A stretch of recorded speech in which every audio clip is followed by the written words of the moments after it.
শোন, শুধু আমি আর জয়, বাকিরা সবাই এখানে থাকবি। নিয়ে আসছি ব্যাটাকে।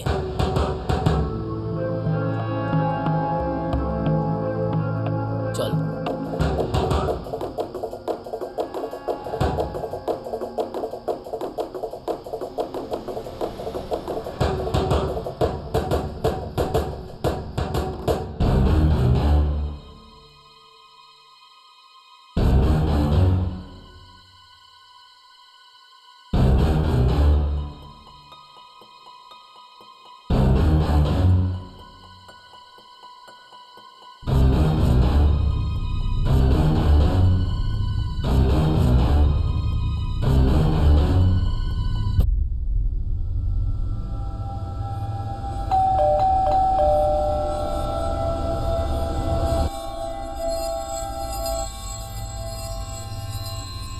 কি ব্যাপার গৌরব? আদিত্য আছে নাকি? না, ও তো একটু বাইরে গেছে। কোনো দরকার ছিল কি? আরে সেরকম কিছু না, এমনি কথা বলতে এসেছিলাম। আচ্ছা ঠিক আছে, এলে বলছি। আচ্ছা একটা কাজ কর না, তুই চল না আমাদের সাথে নিচে। কেন, কি হয়েছে? আরে ভাই সেরকম সিরিয়াস কিছু না, তুই চল না আমাদের সাথে। 1 মিনিট। মা, আমি নিচে থেকে আসছি 2 মিনিটে। ঠিক আছে। চল। আরে ভাই চাপ নিচ্ছিস কেন, চল না নিচে। বল না ভাই, কি ব্যাপার? আরে কিচ্ছু না ভাই। আদিত্যর সঙ্গে কিছু হয়েছে নাকি? আরে কিচ্ছু না, চল না। আরে বল না, আদিত্য কি কিছু করেছে? আর এরা সব কেন এসেছে? তুই চল আমাদের সাথে রাহুল। না বল না আরে কিছু। চল না ভাই।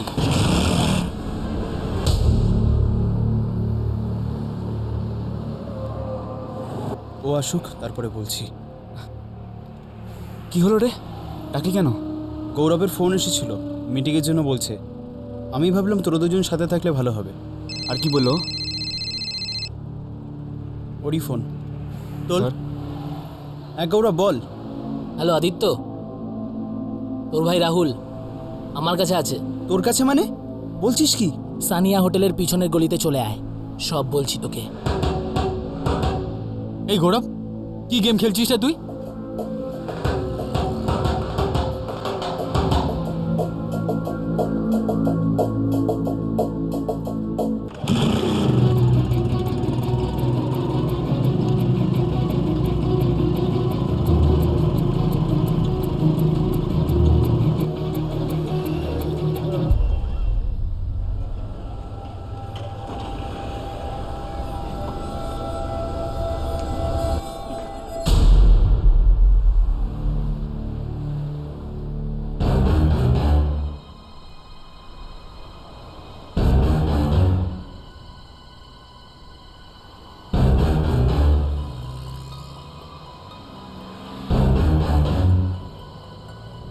কতদিন ধরে ভাবছিলাম প্রতিশোধ নিতেই হবে।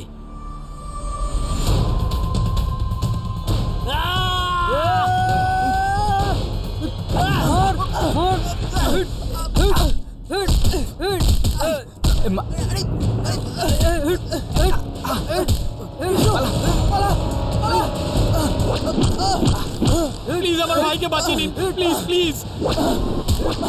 আরে আমার ভাইকে ছেড়ে দে। ছাড় আমার ভাইকে। ছাড় আমার ভাইকে। আমি না সারাকে মার। আরে আমার ভাইকে ছেড়ে দে। প্লিজ আমার ভাইকে বাঁচিয়ে নিন, প্লিজ প্লিজ বাঁচান আমার ভাইকে। প্লিজ, ওরা মারছে আমার ভাইকে, বাঁচান প্লিজ।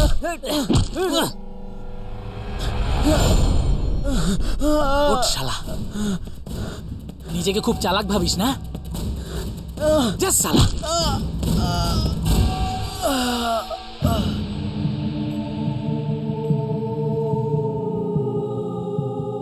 চল চল, এখান থেকে কেটে পড়ি। চল চল চল। আদি, আদি।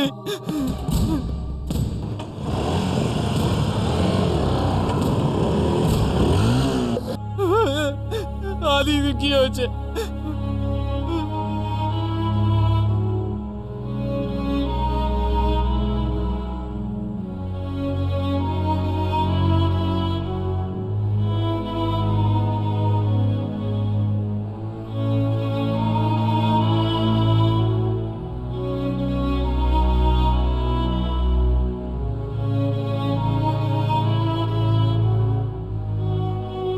13ই এপ্রিল 2012 মুম্বাইয়ের আন্ধেরি ইস্টের একটা রাস্তার উপর 16 বছরের আদিত্যকে খুন করা হয়। খুনিরা সবাই ওর বয়সী ছিল। এই খুনের প্রত্যক্ষদর্শী ছিলেন আদিত্যের দাদা রাহুল, ওই জায়গার দোকানদাররা এবং পথ চলতি সাধারণ মুম্বাইবাসী। এই খুনটা রাত 10টা থেকে পৌনে 11টার মধ্যে করা হয়, যখন মুম্বাইয়ের রাস্তায় খুবই হইহট্টগোল থাকে। কিন্তু এই সবের পরেও আদিত্যর দাদা রাহুলকে তাকে হসপিটালে নিয়ে যাওয়ার জন্যে খুব কষ্ট করে ট্যাক্সি জোগাড় করতে হয়। খোলো খোলো, দরজা খোলো।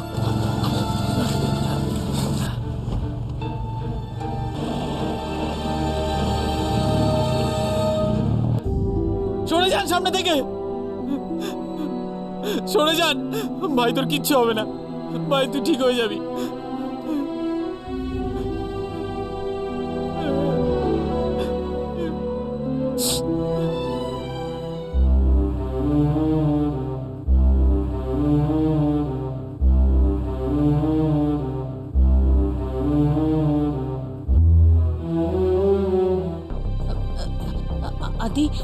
আদিত্য, মা, রাহুল, কি রাহুল? কি রাহুল, আদি কোথায়? আদির মাথা বেড়ে গেছে। ডক্টর, ডাক্তারবাবু, ডক্টর কি হয়েছে? ডাক্তারবাবু বলুন না, আমার ছেলে কেমন আছে? আই এম সরি, আমি আপনার ছেলেকে বাঁচাতে পারিনি। পুলিশকে জানাতে হবে।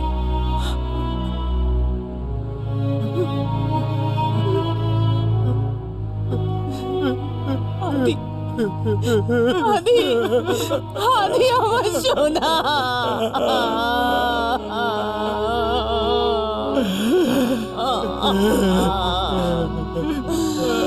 ভাই,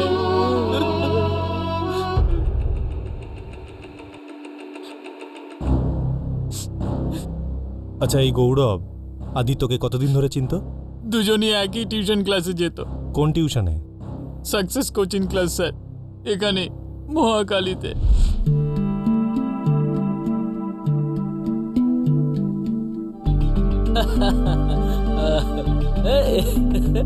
দে না।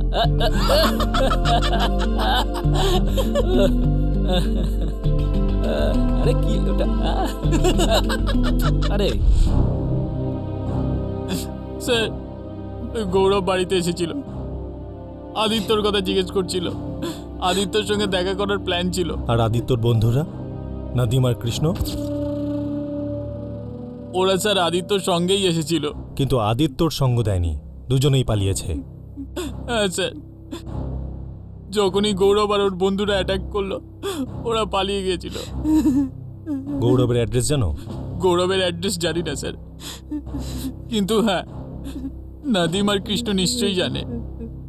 বডি পোস্টমর্টমের জন্য পাঠিয়ে দাও স্যার। আর এই নাদিম আর কৃষ্ণকে থানায় নিয়ে এসো। Okay sir. নাদিম আর কৃষ্ণের অ্যাড্রেস জানো নিশ্চয়ই?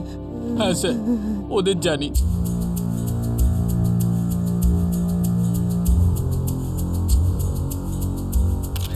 এই দিকটা ছবি তোলো।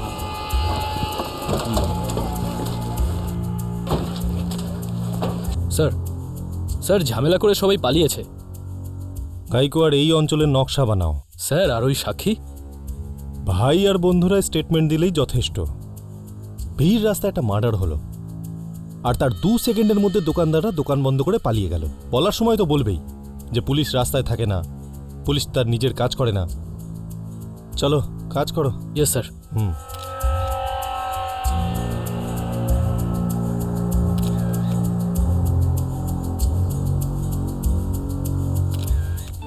এই ঝামেলাটা সবার সামনে হয়েছিল, কিন্তু তবুও ভিড়ের মধ্যে থেকে একজন লোকও এটাকে থামাতে আসেননি। এটা কোনো নতুন ঘটনা নয়। আমরা প্রায়শই রাস্তার মধ্যে 2 জন বা 2টো গ্রুপের মধ্যে ঝামেলা হতে দেখতে পাই, কিন্তু বাধা দিয়ে ওই ঝামেলা বন্ধ করতে ভয় পাই, কেননা আমরা ওটাতে ইনভলভ হতে চাই না। কিন্তু যখন সময় আসে এই ধরনের দুর্ঘটনার বিরুদ্ধে মোমবাতি জ্বালিয়ে প্রতিবাদ করার, তখন নাগরিকেরা প্রচুর উৎসাহ নিয়ে দ্রুত এসে হাজির হন। আর কতদিন আমরা এমন ঘটনার জন্য পুলিশকে দোষ দেব? একজন লোক নিজের শত্রুতার কারণে অন্যকে খুন করার প্ল্যান তৈরি করে। পুলিশ তো আর অন্তর্যামী নয় যে তার প্ল্যানটা আগে থেকেই বুঝে যাবে। সমস্ত শরীরে গভীর ক্ষত ইন্সপেক্টর, আর মাল্টিপল ফ্র্যাকচারও রয়েছে। লোহার রড আর হকি স্টিক দুটোই ব্যবহার করা হয়েছে ডক্টর। এই যে মাথার ওপর গভীর ক্ষত দেখা যাচ্ছে না, এটা কোনো রড বা হকি স্টিকের আঘাত নয়, এটা কোথাও ঠুকে যাবার ফলে হয়েছে। রাস্তায় মাথা ঠুকে দেওয়া হয়েছে বোধহয়। এই আঘাতই মৃত্যুর কারণ ইন্সপেক্টর। স্যার, আমি ওই ছেলেগুলোকে আটকানোর খুব চেষ্টা করেছিলাম, কিন্তু ওরা মনস্থির করে এসেছিল যে ওকে মেরেই ফেলবে। আর যাওয়ার আগে আদিত্যকে এত জোরে ধাক্কা মারলো যে ওর মাথাটা গিয়ে সিঁড়িতে ঠুকে গেল। তারপর স্যার, তারপর তো আমি ওকে জাগাতেই পারলাম না স্যার। চলো ভেতরে চলো, যাও। তোমাদের মধ্যে নাদিমকে আর কৃষ্ণই বাকি। স্যার আমি নাদিম। আর তুই কৃষ্ণ? তোমরা কি জানো তোমাদের বন্ধু আদিত্য মারা গেছে? আমার গৌরবকে চাই, শিগগিরই বলো কোথায় পাবো। আর এই ব্যাপারটা কি? স্যার আজ আমার বার্থডে, তাই আমরা আমাদের বাড়িতে সেলিব্রেট করছিলাম। তারপর কৃষ্ণ আর আদিত্য নিজেদের বাড়িতে চলে গেল। আর তারপর হঠাৎ কিছুক্ষণ পরেই আদিত্য আমাকে ফোন করলো।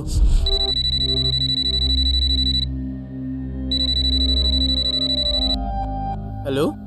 হ্যাঁ নাদিম, গৌরবের ফোন এসেছিল। কি ব্যাপারে? কম্প্রো করবার জন্য দেখা করতে বলছে। কিন্তু কম্প্রো তো হয়ে গিয়েছিল। ওটাই তো আমি বুঝতে পারছি না যে দেখা করতে কেন চাইছে। আমার খুব সন্দেহ হচ্ছে। আচ্ছা শোন না, তুই যাবি আমার সাথে? হ্যাঁ হ্যাঁ, একসাথেই যাবো। তুই একটা কাজ কর না, কৃষ্ণকে একটা ফোন কর, ওকেও সঙ্গে নিয়ে যাব। তারপর আদিত্য আর আমি কৃষ্ণকে পিক করলাম স্যার। স্যার তখন গৌরব আবার ফোন করলো। তোল। হ্যাঁ গৌরব বল। তোর ভাই রাহুল আমার কাছে আছে। তখনও বলল আদিত্যর ভাই রাহুলকেও তুলে নিয়েছে। আদিত্য টেনশনে পড়ে গেছিল স্যার। গৌরব আর আদিত্যর মধ্যে ঝামেলাটা কি, যেটা নিয়ে কম্প্রো হয়েছিল, মানে মিটমাট করা হয়েছিল?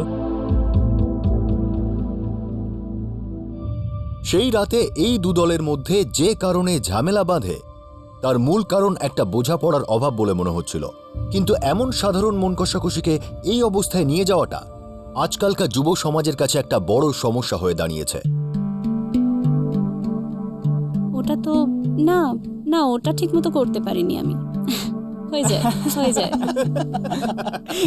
এই শ্রেয়া, হাই। কোথায় ছিলি কাল সারাদিন? কতক্ষণ আমি ওয়েট করলাম। আসলে বাবা কাল তাড়াতাড়ি বাড়ি ফিরেছিল, আর কিছু অতিথিও এসেছিল, তাই আসতে পারিনি। তো বলে দিতি, ফোন করে দিতি, টেক্সট করে দিতি।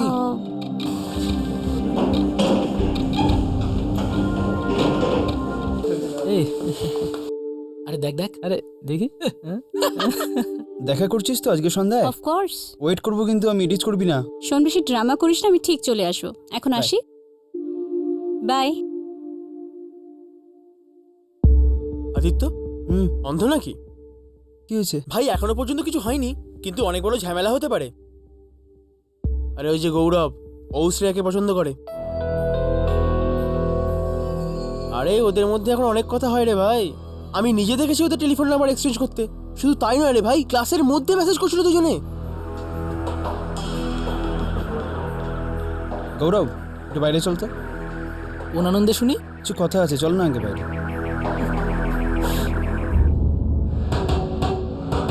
আরে ওই শ্রেয়া কি তো প্রাইভেট প্রপার্টি নাকি যে আমি ওর সাথে কথাও বলতে পারবো না? শ্রেয়া আমার গ্রুপের মেয়ে। ছিল, তোর গ্রুপে ছিল, এখনো আমার গ্রুপে। দেখ ভাই গৌরব, তুই ওর থেকে দূরে থাক, বুঝেছিস? আদিত্য দেখ, না তোমাদের বন্ধুত্ব আছে না তো কোনো ঝামেলা, কিন্তু তবুও তোকে আমি হেল্প করছি। এর মানে কি?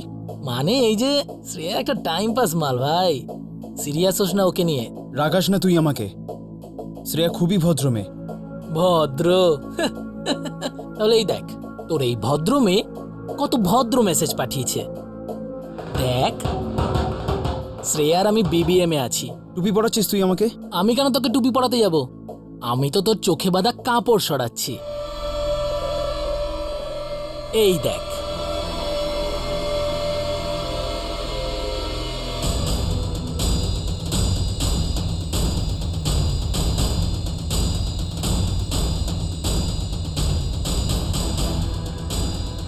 বলছি তো তোকে, টাইম পাস মাল ভাই।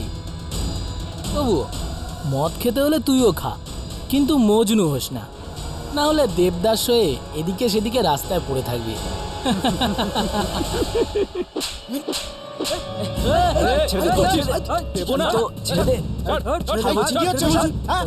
যা করার বাইরে গিয়ে করো, বাইরে গিয়ে করো, সবাই বাইরে যাও, যাও যাও যাও বাইরে।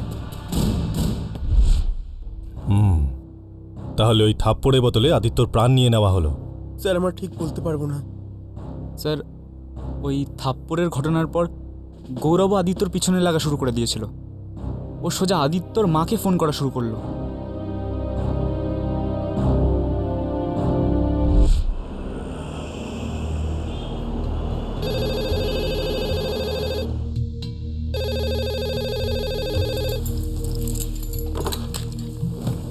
হ্যালো, আন্টি, আমি আদিত্যর বন্ধু কথা বলছি। হ্যাঁ বলো, কি নাম তোমার? আরে আমার নামটা ছাড়ুন, আর আপনার পরিবারের নামের কথা ভাবুন।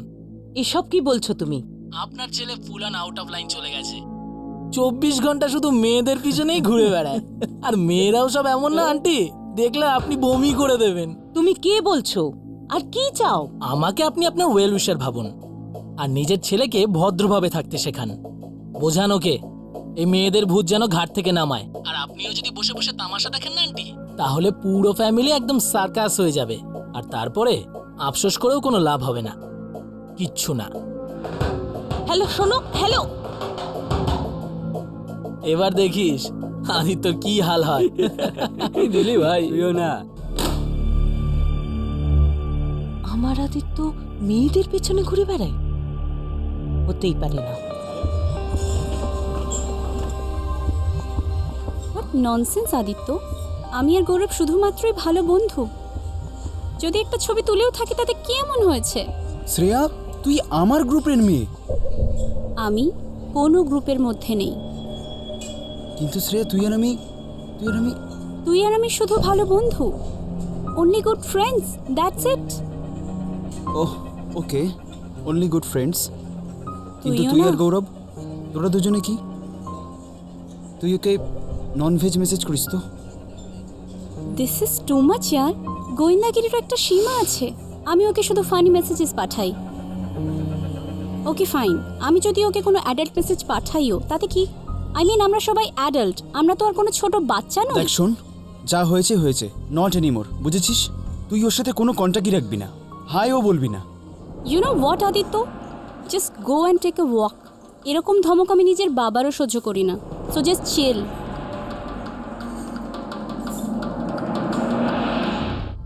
নাম কি বলেছে? গৌরব? নামটা তো বলেনি। আরে ফোনটা কে করেছিল তাতে কি যায় আসে, কেন করেছিল সেই কথাটা ভাব। বাবা, সত্যিই তুই কোনো গার্লফ্রেন্ডের চক্করে টক্করে পড়ছিস না তো? বাবা, তুমি একটা অচেনা ফোনের জন্য তুমি নিজের ছেলেকে সন্দেহ করছো? বাবা, যেই হোক না কেন, নিশ্চয়ই কেউ ওর ওপরে বদলা নিচ্ছে। আমার মনে হয় না যে আমাদের আদিত্য এরকম কিছু করতে পারে। আর এইসব ফোন কল আমাদের এত সিরিয়াসলি নেওয়া উচিত নয়। শোনো তোমরা, আমরা মধ্যবিত্ত মানুষ। আমি মানছি যে আমি একটা ছোটোখাটো বিজনেস করি, আমার নিউজ পেপারের এজেন্সিটা ঠিকঠাক চলছে, কিন্তু চিন্তাভাবনায় আমরা তো মধ্যবিত্ত মানসিকতার। আমাদের চিন্তাধারাটাই আলাদা। এই পড়ার সময় গার্লফ্রেন্ড, ঠাট্টা ইয়ার্কি এসব করা আমাদের মানায় না। আমি বলি কি, এতদিন তোমরা ভালো করে পড়ে এসেছো, ভালো নম্বর পেয়ে এসেছো, যাই হোক না কেন এই ধারাবাহিকতা শেষ হতে দিও না। হাল ছেড়ে দিলে একদম চলবে না। বাবা, তুমি কোথাকার কথা কোথায় নিয়ে যাচ্ছ? এইটুকু একটা কথাকে তুমি এত বড় কেন বানাচ্ছ? আগুন না থাকলে ধোঁয়া বেরোয় না, আর আগুন ছড়াতে বেশি সময়ও লাগে না। এটুকু অন্তত আমি জীবনে শিখেছি।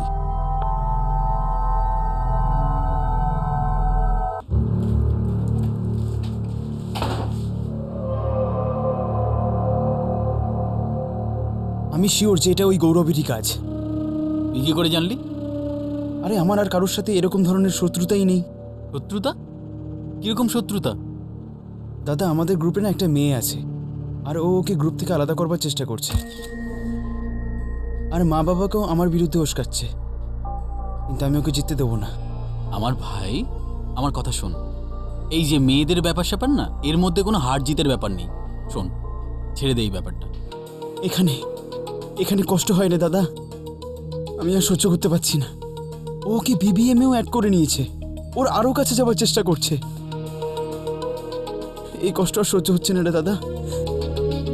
যাই হয়ে যাক, ওকে এমন উচিত শিক্ষা দেব যে সারা জীবন মনে রাখবে ও।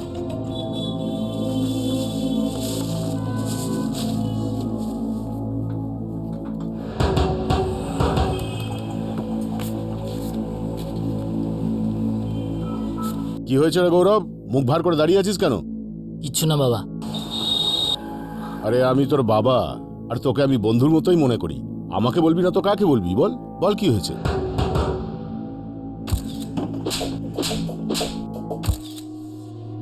কি হলো রে? কোনো ঝগড়া টগড়া হয়নি তো বন্ধুদের সাথে? বন্ধুদের সাথে হয়নি বাবা, তবে একটা শত্রু আছে। শত্রু? শত্রু কত বড় একটা কথা, তার মানে বুঝিস তুই?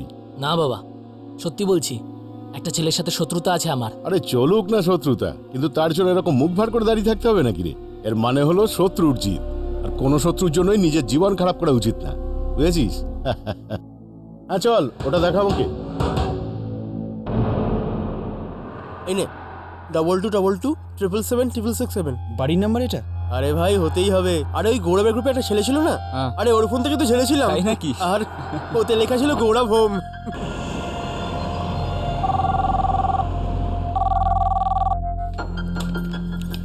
হ্যালো, আপনি গৌরবের মা বলছেন? হ্যাঁ, তুমি কে বলছো? আমি কি সেটা জানবার দরকার নেই, কিন্তু এটা জানুন যে গৌরব কে আর কি হতে চলেছে। কি বাজে কথা বলছো তুমি? বাজে কাজ তো আপনার ছেলে করছে আন্টি। সালা এত বড় মেয়েবাজ, কত মেয়ের পিছনে লাগে, আবার মারও খায়। দেখবেন কালকে যদি কাউকে প্রেগনেন্ট করে দেয়, সেই দোষ কিন্তু আপনার ঘাড়েই পড়বে। থামো, থামো তুমি। হ্যাঁ সেটাই তো আমি বলছি, ওকে বলুন এবার থামতে, নয়তো আপনি সারা জীবন মাথা চাপড়াতেই থাকবেন। Hello, hello. ইটের জবাব পাথর দিয়ে। কিরে কেমন দিলাম বল? ইটের জবাব পাথর দিয়ে, আর তারপর সেই পাথরের জবাব কি দিয়ে? এই জবাব দেওয়ার প্রবণতা ধ্বংসের লক্ষণ। কিন্তু কিশোর অবস্থায় টিনেজারদের রক্ত গরম থাকার সময় যখন অ্যাড্রেনালাইন তাণ্ডব করে, তখন এই ইট ছোড়া পাথর ছোড়া খুবই হিরোইক মনে হয়। কিন্তু এই বীরত্বের পিছনের মূর্খতা কেউ দেখতে পায় না। আর এই টেকনোলজি আগুনে ঘি ঢালার কাজ করে। SMS, MMS, সোশ্যাল নেটওয়ার্কিং, টেকনোলজির এই আধুনিক উপাদান আশীর্বাদ না অভিশাপ? এরা কি প্রতিদিনের সাধারণ জীবনযাপনকে নষ্ট করে দিচ্ছে? প্রতিটা এডুকেশনাল ইনস্টিটিউট জোর গলায় নিজেদের ভ্যালুজ এবং ভিশনের কথা পাবলিসিটি করে। প্রত্যেকটা কোচিং ক্লাস পরীক্ষার সময় টপ মার্কস পাইয়ে দেওয়ার দাবি করে থাকে।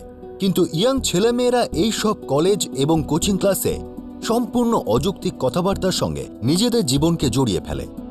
এই কেসটার দুটি ছেলে, গৌরব আর আদিত্য, একটা উজ্জ্বল ভবিষ্যৎ তাদের দুজনকে হাতছানি দিয়ে ডাকছিল। কিন্তু এই দুজন বিপদের হাতছানিতেই সাড়া দিল। আরে এই ডায়লগ দিস না, যদি তোদের মধ্যে একটুও দম থেকে থাকে না, তাহলে কাল বিকেল 4টার সময় কলেজের পেছনে চলে আসিস, বুঝলি? সালা তোদের সবকটার 12টা বাজাবো। আরে এই শালা, তোর এই ভাটের কথা তোর কাছে রাখ, বুঝলি?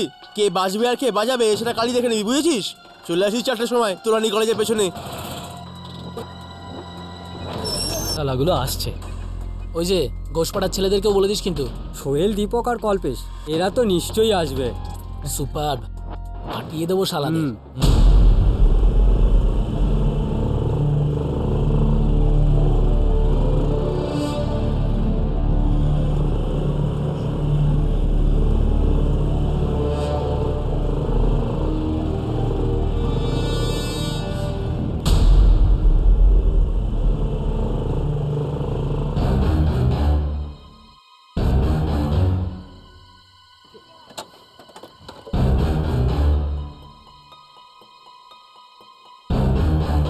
কিরে শালা, সুযোগ বুঝে আমার মাকে ফোন করে উল্টো পাল্টা বলেছিস? শুরুটা কে করেছিল শালা?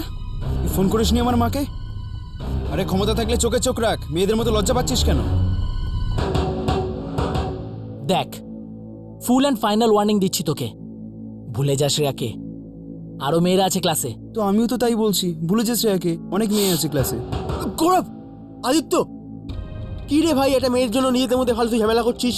কাল যদি দুজনকে ছেড়ে চলে যায় তখন কি করবি তোরা দুজনে? হ্যাঁ, ঠিকই তো বলেছে ভাই, তোরা দুজনে একে অপরের বাড়িতে ফোন করে সব থেকে বড় ভুলটা করেছিস। আমার কথা শোন, একে অপরকে সরি বল আর শেষ কর এটা। ও ঠিকই বলছে ভাই। দেখ ভাই গৌরব, তোর মাকে এসব উল্টোপাল্টা কথা বলে আমার একদম ভালো লাগেনি, কিন্তু স্টার্ট তুই করেছিস। মাথা খারাপ হয়ে গেছিল রে আমার। চল ঠিক আছে, সরি বলছি আমি।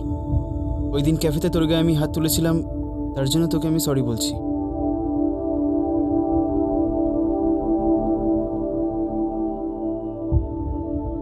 হাত মেলা না।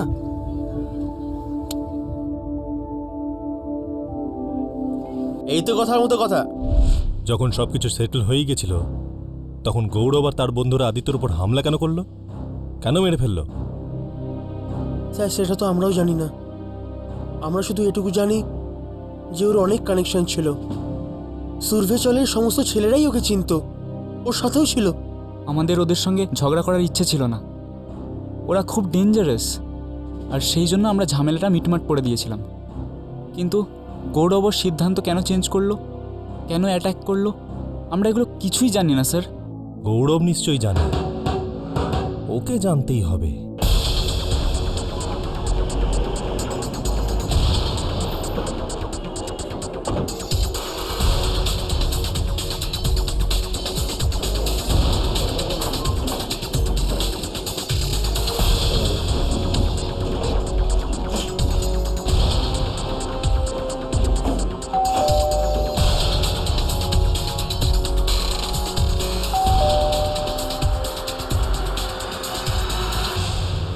গৌরব কোথায়? কেন, কি হয়েছে ইন্সপেক্টর? গৌরব কোথায় আছে? ও নিজের ঘরে ঘুমোচ্ছে, কিন্তু ব্যাপারটা কি? অনেক ঘুমিয়েছে, এবার জাগার সময় হয়ে গেছে। সরুন। কিন্তু ইন্সপেক্টর এটা তো বলুন, গৌরব করেছেটা কি? গৌরব তার ক্লাসমেট আদিত্যর মার্ডার করেছে।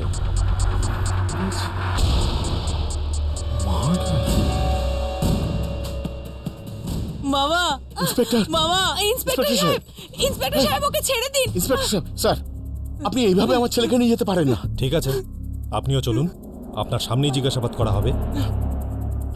আর ওই ছেলেগুলোকে কোথায় পাওয়া যাবে সেটা তুই আমাদের বলবি। মামা,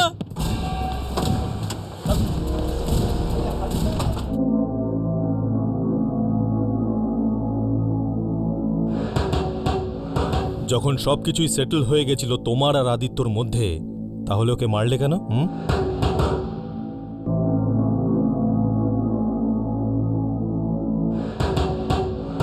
যখন সবকিছুই সেটেল হয়ে গেছিল তোমার আর আদিত্যর মধ্যে, তাহলে ওকে মারলে কেন? হাত মেলা না।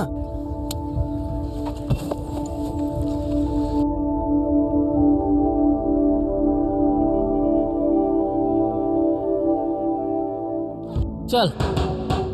এই গৌরব, তুই তো সব মাঠে মেরে দিলি ভাই। আরে ছাড় না ভাই, সরি বলো তো, ঝামেলা শেষ। খুব ভালো, প্রথমে সবার সামনে তোকে একটা থাপ্পড় মারলো, তারপর প্রাইভেটে একটা ছোট্ট সরি বললো, বেশ।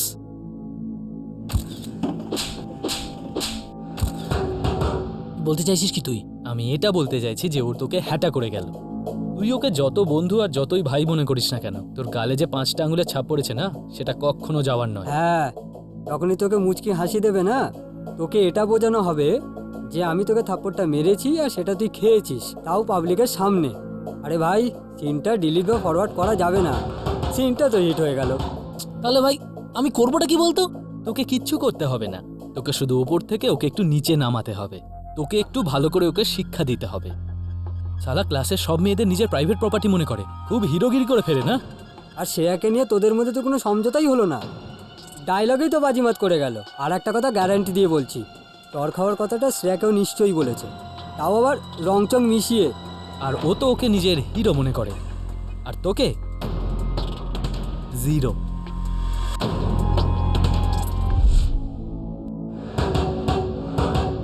ব্যাস, আমারও ছোটখাটো সরি পছন্দ হয়নি। কষ্ট দিতে চাইছিলাম ওকে, ইটের জবাব পাথর দিয়ে দিতে চাইছিলাম।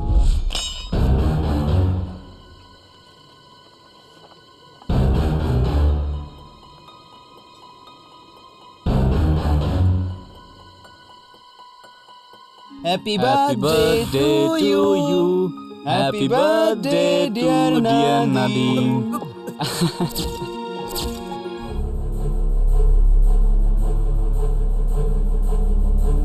আরে ওই তাড়াতাড়ি কর। গৌরব, একটা চড় মারলেই তো মিটে যেত, তাহলে এই হকি স্টিক আর রডফট কিসের জন্য? ইটের জবাব পাথর দিয়ে, থাপ্পড়ের জবাব ডান্ডা দিয়ে। দেখ গৌরব, কোনো কেস হয়ে যেতে পারে, কিছু একটা হয়ে গেলে না ফেটে যাবে ভাই। আরে তোরা কি কারণে টেনশন নিচ্ছিস ভাই? আরে ভাই, যদি কেস টেস হয়ে যায় তাহলে? এক মিনিট।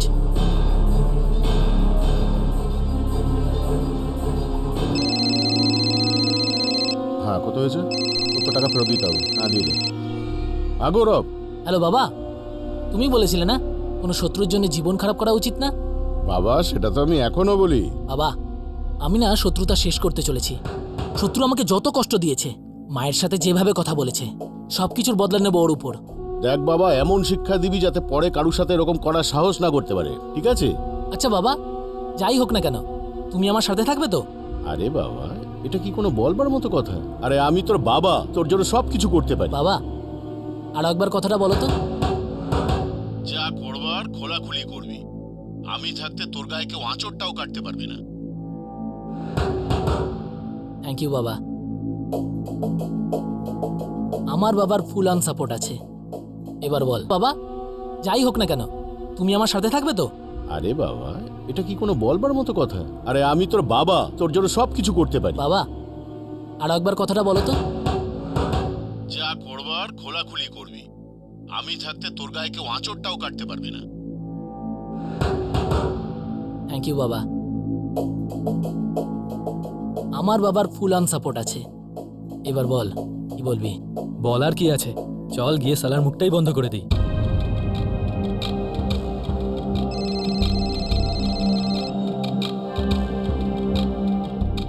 হ্যাঁ গৌরব, বল। হ্যালো আদিত্য, একটু বসার প্ল্যান আছে, আসতে পারবি? আজ? হ্যাঁ, এক্ষুনি। একটা কোয়ার্টার খাবো, চেয়ার্স করবো বন্ধুত্বের নামে। আরে ইয়ার, আজ তো পসিবল হবে না, কালকে বসি সন্ধ্যায়। কি ভাই, কি রে ভয় পাচ্ছিস? আরে কিসের ভয় ইয়ার? তাহলে চলে আয় মাঠে, পার্ক হোটেলের পিছনে। ওয়েট করছি তোর। আসবে না ও? আরে যদি না আসে তাহলে তুলে নেবো ব্যাটাকে, কি বলিস?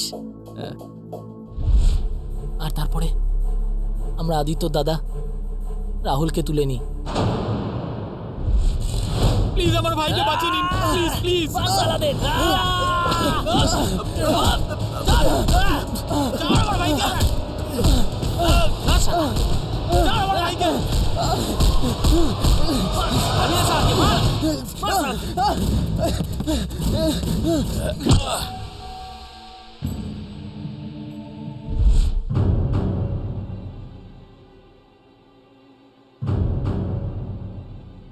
এদের সবার স্টেটমেন্ট নাও শিন্ডে।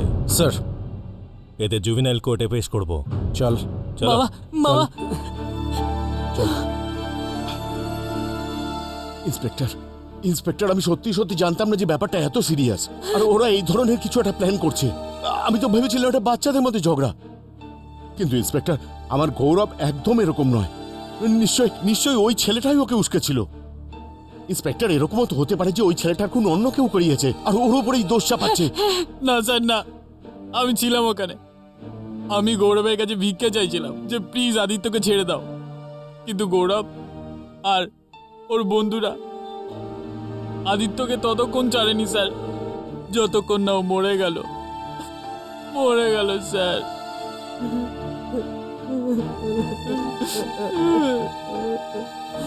আপনার ছেলে ডিস্টার্ব ছিল, ও প্রতিশোধ নিতে চাইছিল, আর আপনি একবারও ওকে আটকাবার চেষ্টা করলেন না।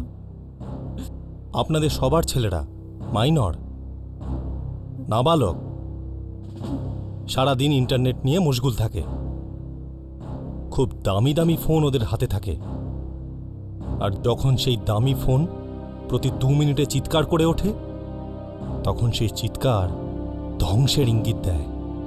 কিন্তু আপনাদের চোখ কান তো সবকিছু বন্ধ আছে। এই কেসের সমস্ত দায় আমি আপনাদের উপর চাপাচ্ছি না। আমি সেই মেয়েটার সঙ্গে কথা বলবো। আমরা এই কেসটার তদন্ত করছি। কিন্তু একটা কথা ভেবে দুঃখ লাগে, একটা কিশোর ছেলে এত এনার্জিতে ভরা এইভাবে মারা যায়। ব্যর্থ, একদমই ব্যর্থ।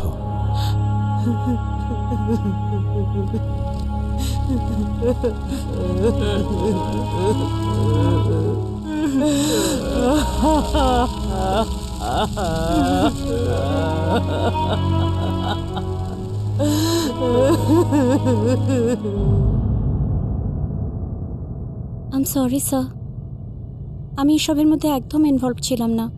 আমি তো জানতামও না যে জল এত দূর গড়াবে। যদি জানতাম তবে ওদের সাথে সব সম্পর্ক শেষ করে দিতাম। তোমার ফোনটা আমার দরকার হবে শ্রেয়া। তোমাদের 3 জনের মধ্যে যা যা মেসেজ হয়েছে তার সমস্ত ডিটেল আমার চাই। Sure sir. ঠিক আছে, এখন আপনারা যেতে পারেন।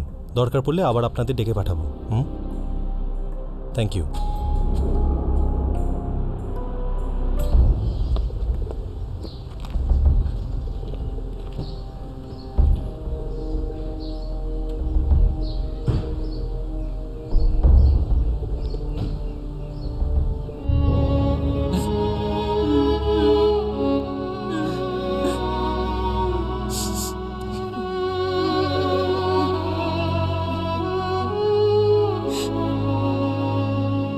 একটি যুবকের প্রাণ চিরদিনের জন্য চলে গেল। গৌরব আর তার বন্ধুদের জুভেনাইল কোর্টে হাজির করা হয়। তারা এখন কারেকশন সেন্টারে আছে, কারণ তাদের সবারই বয়স 18-র চেয়ে কম, মাইনর ছিল। কিন্তু এই খুনটা কি আটকানো যেত? অবশ্যই আটকানো যেত, যদি পেরেন্টস এবং কোচিং ক্লাসের টিচার্স এই ঝামেলার আঁচ আগে থেকে পেতেন। কিন্তু এমন কি কোনো পদ্ধতি আছে যা দিয়ে এমন সব ঝামেলা বা বিপদের আঁচ পাওয়া যেতে পারে? এই রাস্তায় খুনটা কি আটকানো যেত? অবশ্যই আটকানো যেত, যদি আশেপাশের লোক, গাড়ি, দোকানদার এদের মধ্যে কেউ একজন সাহস করে অ্যাকশন নিত, পুলিশকে খবর দিত, তাহলে নিশ্চয়ই কিছু করা যেত। কিন্তু বেশিরভাগ লোকই একটা মাত্র প্রশ্ন তুলে নিজের দায়িত্ব ঝেড়ে ফেলে দিয়েছেন। আর সেই প্রশ্ন ছিল, ওই রাস্তায় কোনো পুলিশ ডিউটিতে কেন ছিলেন না? দুটো ছেলেই লেখাপড়া জানা সভ্য মিডল ক্লাস ফ্যামিলির ছিল। ঝগড়া হয়েছিল একটি মেয়ের ফোন মেসেজ নিয়ে। কিন্তু এই কেসটা কি ইফটিজিংয়ের ছিল, নাকি এই ঝগড়া দুটো টিনের ছেলের মধ্যে একটি মেয়ের অ্যাটেনশন পাওয়ার জন্য ছিল, নাকি ওই মেয়েটি একদম ইনোসেন্ট ছিল আর ওকে জোর করে এর মধ্যে টেনে আনা হয়েছিল? সমস্ত প্রশ্নের পরে একটা কথাই শুধুমাত্র মনে আসে, যা হয়েছিল তা একদম উচিত হয়নি। এই পাগল করা ইচ্ছা, এই পাগল করা রাগ আর এই পাগল করার চাহিদা, এর জন্য বিশাল বড় মাসুল দিতে হলো। আজকের এই কেসে স্কুল আর কলেজের জন্য বিশাল বড় একটা শিক্ষা রয়েছে। কারিকুলাম সাবজেক্টের সঙ্গে সঙ্গে ফিলিংস ম্যানেজমেন্ট আর ইমোশন ম্যানেজমেন্টের শিক্ষা দেওয়াটাও খুবই গুরুত্বপূর্ণ। মাঝে মধ্যেই এমন ওয়ার্কশপ করা অবশ্যই ভীষণ জরুরি। নিজের রাগ আর আক্রোশকে সঠিক পথে চালিত করার জন্য যদি স্টুডেন্টকে সক্ষম না করা হয়, তাহলে এই শিক্ষা কিসের জন্য? একই সঙ্গে বাচ্চাদের পরিবর্তনশীল টেকনোলজির ক্ষতিকর প্রভাব সম্পর্কে জানানো হয় না। তাহলে ক্ষতি হয়ে যাওয়ার পর টেকনোলজিকে দোষ দেওয়াটা বুদ্ধিমানের কাজ নয়। আজকালকার দিনে আমাদের সন্তানদের টেক সেভি তো হতেই হবে, কিন্তু ওদের টেক সেভি উইথ রেসপন্সিবিলিটি তৈরি করা, সেটা আমাদেরই রেসপন্সিবিলিটি।